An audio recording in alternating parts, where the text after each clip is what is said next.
तो श्रावण का पावन महीना और हर सोमवार शिव भक्तों के लिए ये विशेष होता है। इंदौर के परदेसीपुरा इलाके में स्थित गंडेश्वर महादेव 12 ज्योतिर्लिंग मंदिर में श्रावण सोमवार को भक्तों की आस्था उमड़ पड़ी। मंदिर में पुजारी द्वारा एक पैर पर खड़े होकर ही जाने वाली तांडव आरती इस मंदिर की विशेष पहचान मानी जा चुकी है। इस रिपोर्ट में जानेंगे मंदिर का इतिहास क्या है धार्मिक महत्व और इस अद्भुत तांडव आरती का अनुभव क्या है। तो ये सारी जानकारी हम आपको देंगे, लेकिन उससे पहले भोजपुर लिए चलते हैं आपको। हमारे साथ ब्यूरो प्रमुख अनुराग मालवीय जुड़ चुके हैं और हर सोमवार की तरह इस सोमवार भी अनुराग जी आप भोजपुर में मौजूद हैं। आखिरी सोमवार है, क्या कुछ खास आज, क्योंकि भक्तों की संख्या आखिरी सोमवार को और भी ज्यादा बढ़ गई होगी, सुरक्षा के किस तरीके से इंतजाम किए गए हैं और क्या कुछ मान्यता? देखिए, बिल्कुल निश्चित रूप से सबसे पहले भगवान भोलेनाथ के जो ब्रह्मवेद स्वरूप यानी कि जो सबसे बड़े स्वरूप हैं, जो मान्यता है कि इससे बड़ा शिवलिंग पूरे ब्रह्मांड में पूरी दुनिया में कहीं नहीं है, ये एक मान्यता है। और वही प्राचीनतम शिवलिंग के दर्शन कराते हैं भुजेश्वर महादेव यानी भोजपुर के भगवान शिव का ये जो दिव्य दर्शन है। और लगभग 1.5 क्विंटल फूलों से पुष्पों से भगवान भोलेनाथ का ये श्रृंगार है, जिनके अगर हम देखेंगे शिवलिंग पे चौतरफा जो है वो नाग विराजमान है। और इस तरह से अगर हम बात करते हैं यहाँ पर इंतजामों की और भक्तों की, तो हम वो संख्या भी दिखा देते हैं। एक बड़ी कतार, एक बेहद लंबी कतार, चूंकि आखिरी सोमवार है आज, तो इसीलिए कहीं ना कहीं एक बहुत बड़ी संख्या में लोग यहाँ पर पहुंचे हुए हैं। और भक्तों को अगर हम देखें तो कहीं ना कहीं एक उत्साह है। सबसे पहले एक जयकारा सुन लेते हैं, भगवान भोलेनाथ का जयकारा आप लोग लगाएंगे। बोला काला के काल महाकाल सरकार की जय।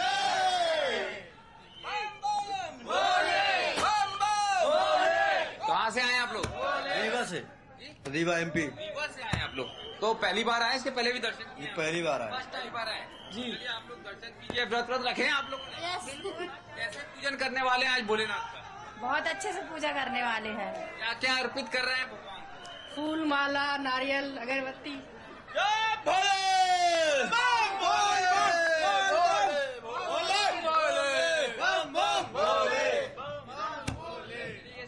कतार जो है आप देख सकते हैं भक्तों की कितनी लंबी है, यहाँ से शुरू होती है और एक बड़ा सर्किल यहाँ बनाया गया है सुरक्षा की दृष्टि से। और लोग जो है लगभग 1 किलोमीटर की परिक्रमा करते हुए यहाँ पहुंच रहे हैं, इसलिए उतना ही ये व्यवस्थित भी दिख रहा है ये पूरा की पूरा कॉरिडोर। हम ऊपर की तरफ दिखाते हैं, जहाँ पर अगर हम देखें पिछले सोमवार में चूंकि बारिश काफी ज्यादा थी, इसलिए भक्त उतनी संख्या में नजर नहीं आए थे। लेकिन आज अगर हम देखें तो प्रकृति ने भगवान भोलेनाथ का एक अलग तरीके से यानी कि हरियाली से श्रृंगार किया हुआ है। आप देखेंगे सावन का महीना है और शायद इसलिए महत्वपूर्ण होता है कि भगवान शिव को प्रकृति के देवता भी माने जाते हैं। और यही प्रकृति के देव कहीं ना कहीं प्रकृति के इस श्रृंगार से, प्रकृति के इस अभिषेक से सुसज्जित नजर आते हैं। और ये नजारा आपको भोजपुर में ही देखने को मिलेगा, जहाँ एक तरफ बेतवा है, वहीं चारों तरफ जंगल है। एक बार फिर भगवान भोलेनाथ के हम आपको यहाँ दर्शन कराते हैं, जहाँ पे भगवान शिव का अभिषेक सुबह 4 बजे से शुरू हुआ। बेलपत्र, दुग्धाभिषेक और पुष्पों के साथ यह अभिषेक पूर्ण होने के बाद अभी देखेंगे तो सैकड़ों श्रीफल जो है भगवान को यहाँ पर अभी अर्पित किए गए हैं जी। तो सुबह से ही यहाँ पर रौनक देखने को मिल रही है, आखिरी सोमवार है और विशेष उत्सव यहाँ पर देखने को मिल रहा है। बहुत बहुत शुक्रिया अनुराग जी हमारे साथ जुड़ने के लिए, तमाम तस्वीरें दिखाने के लिए। और चलिए अब आपको मध्य प्रदेश और छत्तीसगढ़ के और मंदिरों के दर्शन कराते हैं, जैसे कि हम हर सोमवार आपको कराते हैं। जीवानंद हलदर हमारे साथ जुड़े हैं जगदलपुर से, और इसके अलावा हमारे साथ संजय यादव जुड़े हुए हैं। और संजय यादव का रुख कर लेते हैं। संजय, किस मंदिर में आप मौजूद हैं, क्या कुछ मान्यता है इस मंदिर की और क्या कुछ विशेष महत्व? तो देखिए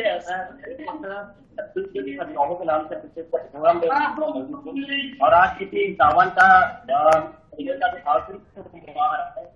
तो देखिए इस मंदिर में आते कांवरियों के जो अंतिम जो टोटी कह सकते हैं, क्योंकि कांवरिया ज्यादातर इस मंदिर में दिखाई जाती है श्रद्धालुओं का पहले और दूसरा तीसरे सोमवार को ज्यादातर श्रद्धालु आते हैं। लेकिन आज आखिरी सोमवार वाली भी आप देख सकते हैं कांवरिया ही आप कुछ कांवरिया भी मेरे साथ मौजूद है जो भोरमदेव मंदिर में जलाभिषेक करने के लिए पहुंचे हैं। हम उनसे बातचीत करेंगे। और कहाँ से आए आप लोग? कहाँ से? मलाजखंड से आए हैं जल लेकर के बरगंटक से। हाँ, कैसा लग रहा है भोरमदेव मंदिर में? यहाँ पर दर्शन हो गया आप लोग? हाँ, दर्शन हो गए, बहुत अच्छा लग रहा है।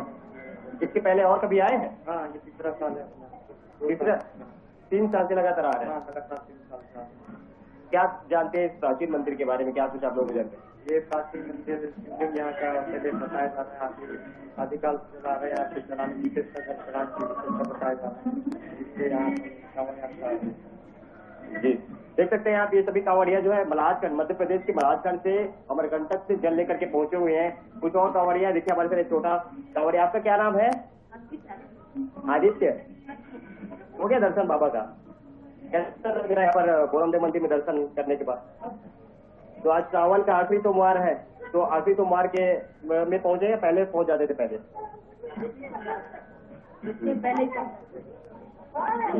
तो देख सकते हैं कि ये तमाम जो कांवड़िया है, आप क्या कहना चाहेंगे? आज सावन का आखिरी सोमवार और आज आप लोगों को दर्शन हो गया भगवान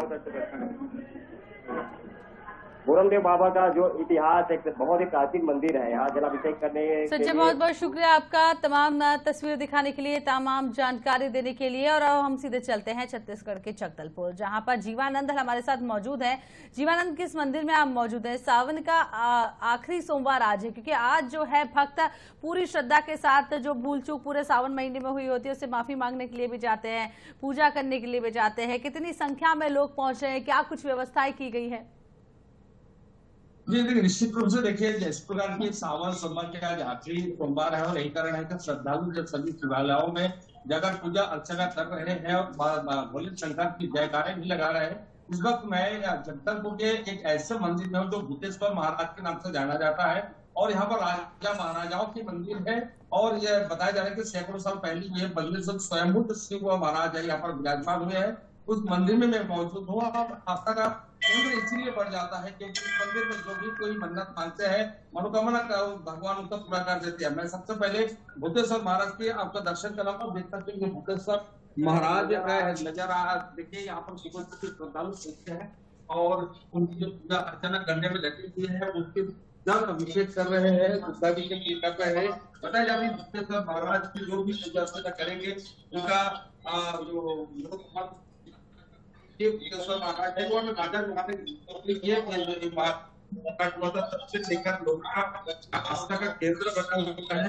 सुबह से जो है श्रद्धालु यहाँ पर पहुंचे हैं और उनकी पूजा अर्चना कर रहे हैं और अभी है वो किया जा रहा है ताकि आज का जो सोमवार है ये अंतिम सोमवार इस वर्ष का और कहा जाए, क्योंकि इसके बाद जो इनका जो मान्यता है वो तो रहता ही है, लेकिन सावन सोमवार का एक विशेष प्रकार की मान्यता होता है। बताया जाता है कि ये सावन सोमवार में माता पार्वती जिन्हें जो शिव जी को प्राप्ति के लिए उनकी पूजा अर्चना की तो तब किया था, उसी कारण ही ये जो है सावन सोमवार बहुत ही महत्वपूर्ण बन जाता है और यही कारण है कि श्रद्धालु यहाँ पर पहुंचे।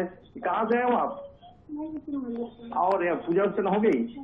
बाबा को क्या क्या अर्पित किए? क्या मनोकामना की है? आप इस मंदिर में कब से आते हैं? हर मंदिर आते हो। इस मंदिर के बारे में क्या जानकारी है आपको? नहीं पता, लेकिन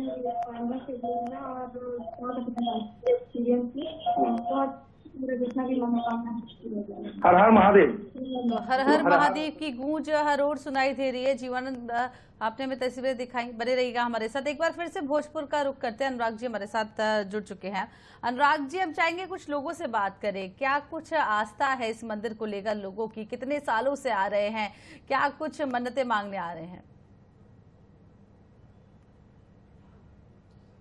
देखिए, बिल्कुल सबसे महत्वपूर्ण बात है कि कई सारी प्राचीनता मान्यताएं हैं इसको लेके। एक तो इसको पांडवकालीन माना जाता है, दूसरा इसको परमार कालीन माना जाता है। यहाँ जो पुजारी जी हैं उनसे क्या मान्यता इस मंदिर को लेके, क्या इतिहास इस मंदिर का है? भाई साहब, जो हमारे पूर्वज बताते हैं उनके अनुसार ये मंदिर महाभारत कालीन है।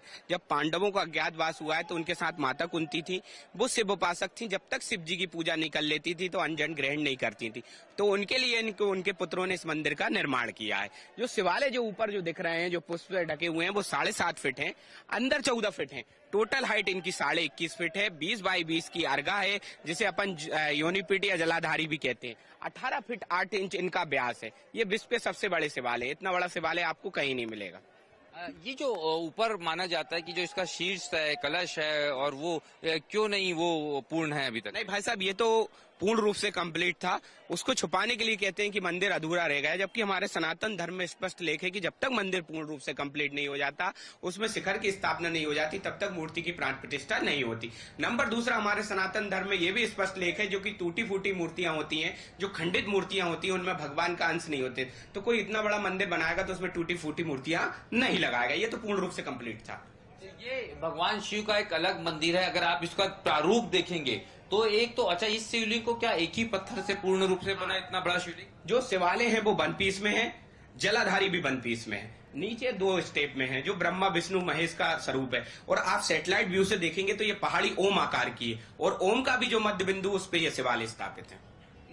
काफी जो इसके सैटेलाइट व्यू की बहुत चर्चा होती है। अगर हम इसको चारों तरफ दिखाएं तो ये एक ओमकार के आकार में ये पूरा की पूरा भोजपुर आपको नजर आएगा, और यही कारण है कि एक ओमकारेश्वर, महाकालेश्वर और उसके बीच में भोजपुर जो ओम की आकृति तय करता है, और यही कारण है कि इस शिवलिंग को बेहद विशेष माना जाता है। और अगर हम ये भी देखें तो नर्मदा के किनारे ओमकारेश्वर, क्षिप्रा के किनारे अगर हम बात करें महाकाल, और उसके बाद बेतवा के किनारे जो है वो भोजेश्वर महादेव हैं। तो इसी कारण ये माना जाता है कि जितना महत्व ज्योतिर्लिंग का है, उतना ही महत्व जो भोजपुर के भोजेश्वर महादेव हैं उनका है। और यही कारण है कि उतनी संख्या में श्रद्धालु अगर हम देखेंगे तो श्रावण के मास में यहाँ पर दर्शन के लिए पहुंच रहे हैं। जी, तो लगातार हम देख रहे हैं कि यहाँ पर श्रद्धालु पहुंच रहे हैं। बने रहिएगा अनुराग जी, लौटेंगे आपके पास। जीवानंद हमारे साथ जुड़ चुके हैं, और जीवानंद, हम चाहेंगे और लोगों से आप बातचीत करें, क्या कुछ वो कह रहे हैं, क्योंकि आखिरी सोमवार उत्सव का सोमवार से कहते हैं, पूरी श्रद्धा से बेलपत्र धतूरा आज भोलेनाथ को अर्पित किया जाता है,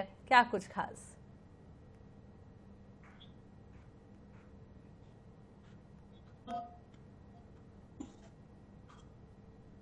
जीवानंद, आप तक मेरी आवाज पहुंच रही है?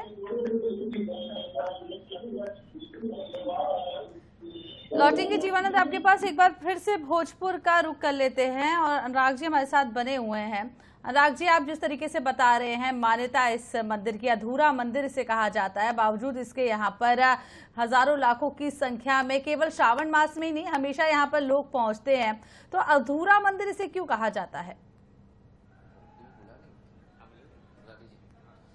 देखिए, वही मान्यता है, क्योंकि अगर हम जिन पुजारियों से बात करें, यहाँ पर जो विशेष पूजन करते हैं, उन सबसे बात करेंगे, लेकिन अगर आप जब तक के भोजेश्वर महादेव के दर्शन करेंगे, हम अन्य जो यहाँ पे जानकार हैं, चाहे वो यहाँ पे अगर हम बात करें, चूंकि ये ऐसा ही साइट है और विश्व धरोहर के रूप में भोजपुर की पहचान है, तो निश्चित रूप से कहीं ना कहीं इसको लेके मान्यताएं भी अलग अलग हैं। और यही कारण है कि इन मान्यताओं के चलते ही जो है यहाँ पर इतनी बड़ी संख्या में श्रद्धालु पहुंचते हैं। एक बार फिर हम श्रद्धालुओं के पास पहुंचते हैं जो अलग अलग स्थानों से आए हैं। कहाँ से आए हैं आप? ग्राम सलकनी।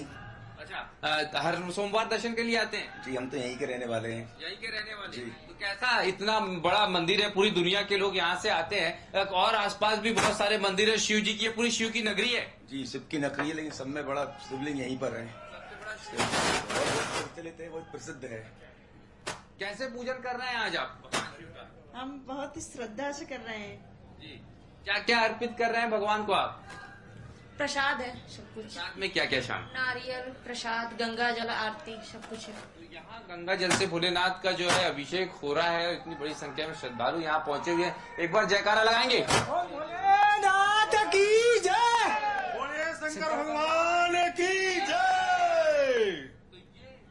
हैं जो जोश है वो है, लेकिन जो जानकार पुजारी हैं और इनको लेके यहाँ पे और मान्यता प्राप्त जो लोग हैं, ESI के लोग हैं, वो भी इस समय यहाँ पर मौजूद हैं। उनसे भी हम बात करते हैं कि किस तरह से जो है इस मंदिर को लेके मान्यताएं हैं, क्योंकि आप दुनिया में ये एक ऐसा शिवलिंग है जिसमें भगवान शिव का, क्योंकि भगवान शिव प्रकृति के रूप भी माने जाते हैं, तो प्रकृति भी यहाँ अभिषेक करती है। बहुत सारी मान्यताएं हैं भगवान भोलेनाथ को यहाँ पे लेके। अगर हम बात करें तो पांडव कालीन भी माना जाता है, परमार कालीन भी माना जाता है, लेकिन वास्तविक ऐतिहासिक तथ्य क्या कहते हैं? वास्तविक तो ये महाभारत के टाइम का है। पांडवों ने इसको बनाया था और सबसे पहली पूजा माता कुंती ने की थी। भगवान नारायण के द्वारा इनकी स्थापना है और 5 पांडवों के द्वारा इनकी पूजा की गई, माता कुंती के द्वारा पूजा की गई है। परमार कालीन तो बाद में लोग कहने लगे, क्योंकि परमार वंश के जो राजा भोज थे उन्होंने इस मंदिर को जो मुगल पीरियड में तोड़ा था उसका जीर्णोद्धार कराया, तो उनके नाम से जाने लगे। और एक सिमिलरिटी ये भी आई है कि राजा भोज का नाम, जो परमार वंशीय थे उनका नाम भी राजा भोज था, और इस मंदिर को बनाने में महाभारत के समय जो पैसा खर्च किया वो कुंती के पिता, उनका नाम भी राजा भोज था, जिन्हें कुंती भोज कहते थे। तो नाम एक के कारण भी लोग इन राजा भोज को मानने लगे। एक्चुअली मंदिर महाभारत के समय। अच्छा, कुछ श्लोक और कुछ माध्यम से भगवान की स्तुति भी हो जाए, इतनी पावन जगह पे हम लोग मौजूद हैं। हाँ, बिल्कुल होना चाहिए। श्रावण का महीना अद्भुत महीना है। इस महीने में ये भी कहा जाता है कि माता पार्वती जी ने बाबा भोलेनाथ को प्रसन्न करने के लिए, पाने के लिए आदिशक्ति जगदम्बा ने शिव को अपना बनाने के लिए तपस्या की थी। और एक ये भी ग्रंथों में लेख है कि श्रावण के महीने में ही जो समुद्र का मंथन हुआ था, और समुद्र का मंथन होने के बाद जब हलाहल जहर निकला था, तो उस जहर को पीने के लिए यदि किसी में सामर्थ्य था तो वो शिव में था, और शिव ने उस जल को, उस हलाहल को, उस जहर को, उस विष को धारण किया। और वो धारण करने के बाद जब उनके गले में लगा, माता पार्वती जी साइड में थी, माता पार्वती जी ने उनका गला यूं पकड़ लिया ताकि वो अंदर नहीं जाए, तो वो नीला पड़ गया, इसलिए उनका नाम नीलकंठ भी रखा गया। और इसलिए जल का श्रावण में विशेष महत्व इसलिए है दूध दही का, क्योंकि उन सब चीजों से उनको एक ठंडाई मिलती है, उन चीजों को शालीनता मिलती है। इस कारण भी श्रावण मास में दूध दही जल अभिषेक, कावड़ यात्रा या जल का विशेष महत्व होता है। जैसे हम सुबह अभिषेक करते हैं बाबा का, उनका स्तुति करना, उनके श्लोक करना, हम सब बहुत छोटे हैं, उनके लिए शब्द छोटे पड़ते हैं। वो तो अखंड ब्रह्मांड नायक है, परमपिता परमेश्वर है। फिर भी शंकराचार्य जी द्वारा जो बाबा शिव के विषय में एक स्तुति की है, उस स्तुति को मैं बताना चाहूंगा आपको। पशूनां पतिं पापुनाशं परेशं गजेन्द्रस्य कीर्तिं वशानं वरेन् जटाजूट मध्ये स्फुर्दंगवारिं महादेवमेकं स्मरामि स्मरामि महेशं सुरेशं सुराचित्तनाशं विभु विश्वनाथं विरुक्षाच मित्रं विरुक्षानमिन्द्रं वहतिर्नेत्रं सदानन्दमीणे प्रभु पंचबदम्। इस टाइप बाबा भोलेनाथ की स्तुति की जाती है। ऐसी अनेक स्तुतियां हैं बाबा की। और आखिरी में यही बोलूंगा कि बोलो नमः पार्वती पते हर हर महादेव। जय भोलेनाथ। तो नमामि शमिशान निर्वाण रूपम विभुम व्यापकम ब्रह्म वेद स्वरूपम। तो ये वही स्वरूप है भगवान भोलेनाथ का, जिसका रुद्राष्टक में उल्लेख होता है। यानी कि सबसे बड़े भगवान शिव, सबसे बड़ा शिवलिंग जो है वो यहाँ पर भगवान भोलेनाथ का विराजा हुआ है, जिनके दर्शन यहाँ पर अभी हम अपने चैनल के माध्यम से पूरे देश को, पूरे विश्व को, पूरे प्रदेश के श्रद्धालुओं को करा रहे हैं। जी, प्रदेश के श्रद्धालुओं ने बाबा भोलेनाथ के दर्शन किए और भोजपुर से सीधी तस्वीरें आपने हमें दिखाई। बहुत बहुत शुक्रिया तमाम तस्वीरें दिखाने के लिए अनुराग जी। जीवनानंद, आपका भी शुक्रिया।